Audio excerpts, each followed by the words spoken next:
సాక్ష్యాలుగా అస్థిపంజరాలు బయటపడుతూ ఉన్నాయి. రాజకీయ నేతల ముసుగులు తొలుగుతూ ఉన్నాయి. టాలీవుడ్ తో ఉన్న లింకులు కలకలం రేపుతూ ఉన్నాయి. బెదిరింపులు ఎలా ఉంటాయో ఆడియో టేపులు నిరూపిస్తూ ఉన్నాయి. సిట్ దర్యాప్తులో వెలుగు చూస్తూ ఉన్న నయీం ఆగడాలు అతి భయంకరంగా ఉంటూ ఉన్నాయి. మరోవైపు గ్యాంగ్స్టర్ నెంబర్ 2 సహా కీలక అనుచరుల కోసం వేట కొనసాగుతూ ఉంది.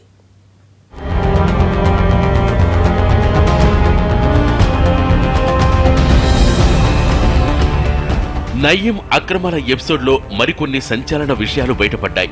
భువనగిరి పోలీస్ స్టేషన్లో ఈ నెల 17న నమోదైన ఓ ఎఫ్ఐఆర్ ఇప్పుడు రాజకీయంగా సంచలనాలు సృష్టిస్తున్నాయి. పోలీసులకు అందిన ఫిర్యాదులో ఎమ్మెల్సీ తెలంగాణ మండలి డిప్యూటీ చైర్మన్ నేతి విద్యాసాగర్ ప్రస్తావన కలకలం రేపుతోంది. భువనగిరికి చెందిన వ్యాపారి గంపా నాగేందర్ తనను నయీం అనుచరులు ₹1 కోటి ఇవ్వాలంటూ బెదిరించారని పోలీసులకు వివరించాడు. దీంతో ఏప్రిల్లో టీఆర్ఎస్ ఎమ్మెల్సీని కలిశానని బాధితుడు చెబుతున్నాడు. నయీంతో ఎందుకు పెట్టుకుంటావు, డబ్బులిచ్చి సెటిల్ చేసుకోమంటూ సదరు నేత సలహా ఇచ్చినట్టు తెలిపాడు. ఈ విషయాలన్నీ ఎఫ్ఐఆర్లో నమోదయ్యాయి. బాధిత వ్యాపారి గంపా నాగేందర్ ఫిర్యాదు మేరకు భువనగిరి పోలీసులు కేసు దర్యాప్తు చేస్తున్నారు.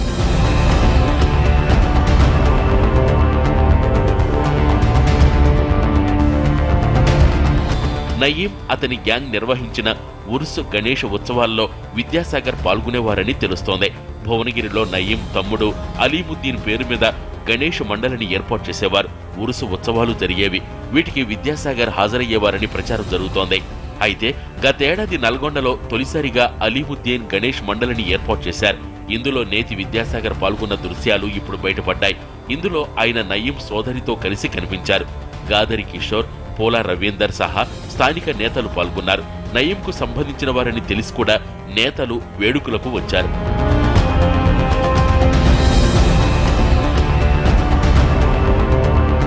మరోవైపు నయీం కేసును విచారిస్తున్న సిట్ మరిన్ని కీలక వివరాలు బయటపెట్టింది. తన ఇంట్లో ఉండే నస్రీన్ అనే 17 ఏళ్ల యువతిని నయీం కిరాతకంగా హత్య చేశాడని తెలిపింది. అప్పగించిన పనులు చేయకుండా మొండికేస్తోందన్న కోపంతోనే నస్రీన్ను చంపి ఆమె మృతదేహాన్ని నార్సింగ్లోని మంచిరేవుల్లో పాతిపెట్టించాడని సిట్ వివరించింది. అస్థిపంజరాన్ని పోలీసులు వెలికితీశారు. ఇంకా మరో 3 జాడ తెలియాల్సి ఉంది.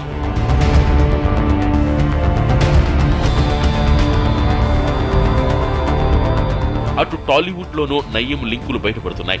నయీంకు కొంతమంది సినీ పెద్దలతో సంబంధాలున్నట్లు ఆధారాలతో సహా చెబుతున్నారు నిర్మాత నట్టి కుమార్. 5 ప్రముఖులపై విచారణ జరిపితే అందరి లింకులు బయటపడతాయంటున్నాడు. నాకు ఒక ఇన్ఫర్మేషన్ వచ్చింది. ఇప్పుడు ప్రెసిడెంట్ 2 సార్లు కాంగ్రెస్ ఎమ్మెల్యే, ప్రెసిడెంట్ టీఆర్ఎస్లో ఉన్నాడు, నా మిత్రుడు. నాకు అక్కడ జరిగిన సిచ్యువేషను ఇమీడియట్లీ ఇలా జరుగుతుంది, నీది ఏదో ఆర్థిక లావాదేవీలు వస్తాయి, పలానా దగ్గరికి నయీం దగ్గరికి వచ్చింది, ఆ మనుషులు నేను కిడ్నాప్ చేయడానికి కాగితాలు రాయించుకోవడానికి వాటికి వెళ్తున్నారు అనే దానికి నాకు ఇన్ఫర్మేషన్ తెలిసిన తర్వాత నేను అలర్ట్ అయ్యాను. ఒక రాష్ట్రానికే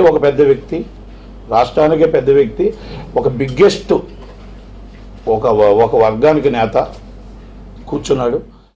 నయీం అతని గ్యాంగ్ పై ఇప్పటి వరకు 38 కేసులు నమోదవగా 33 మందిని అరెస్టు చేశారు. అలాగే 143 కోట్ల విలువైన ఆస్తి పత్రాలు స్వాధీనం చేసుకున్నారు. శేషన్న సహా నయీం కీలక అనుచరుల కోసం గాలింపు కొనసాగుతోంది.